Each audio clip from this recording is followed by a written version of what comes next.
मुल्क में नाइंसाफी हो, जिस मुल्क में जुल्म, जोर और जबर रवा रखा जाता हो, वो मुल्क कभी भी आगे नहीं बढ़ सकता। वहाँ कभी भी सुकून और कभी भी तमानियत नहीं आ सकती। वो मुल्क कभी भी अपने पाँव पे खड़ा नहीं हो सकता जहाँ इंसाफ का दौर हो।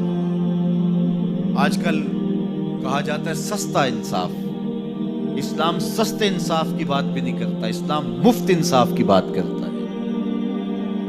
हर शख्स की दहलीज तक इंसाफ पहुंचे, और इस्लाम ने इंसाफ के तकाजों को इस अंदाज से पूरा किया कि मेरे और आपके आका और मौला के दौरे हमायूं में बनु अस्वद की एक खातून चोरी कर लेती है और उसके हाथ कटने का हुक्म होता है, तो हजरत उसामा बिन ज़ैद रज़ी अल्लाह ताला अन्हु के ज़रिए से हुजूर से सिफारिश की जाती है कि ये कबीला नया नया इस्लाम लाया है, इनकी खातून का हाथ कट गया तो कहीं ये इस्लाम से हट न जाए, तो कोई नरमी बरत ली जाए।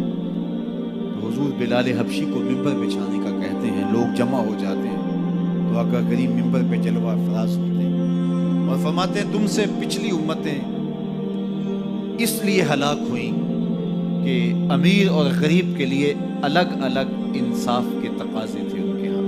फरमाया मेरी शरीयत में ऐसा नहीं होगा।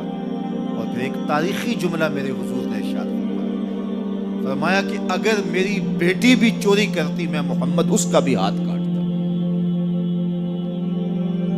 जब किसी भी मुल्क के अंदर, किसी भी रियासत के अंदर दो तरह की अदालतें हों, गरीबों के लिए अलग नज्म हो, उमरा के लिए अलग कानून हो, तो फिर कभी भी अल्लाह की रहमतें उन कौमों पे नाज़िल नहीं होती। आज तो जेल के अंदर भी अलग अलग खाने मौजूद हैं, थानों के अंदर भी गरीब मार दिया जाता है, उसकी खाल उधेड़ दी जाती है, वो ऊंचा सांस नहीं ले सकता, और बाअसर लोग थानों में भी दामादों की तरह रहते हैं और वहां भी उन्हें मेहमानों की तरह रखा जाता है। और अदालतों में जो होता है वो किसी जमाने में कहते थे कि वकील कर लो, अब कहते हैं जज कर लो।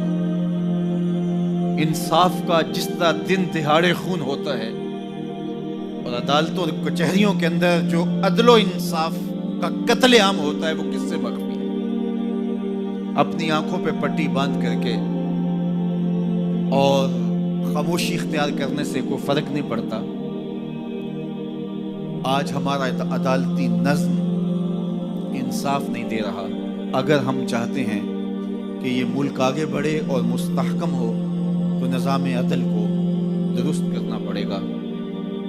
अदालत के अंदर खलीफा वक्त भी खड़ा होता था और एक जिम्मी भी खड़ा होता था, और उस जिम्मी को पता होता था कि मेरे साथ नाइंसाफी नहीं होगी, तो मुआशरा पर सुकून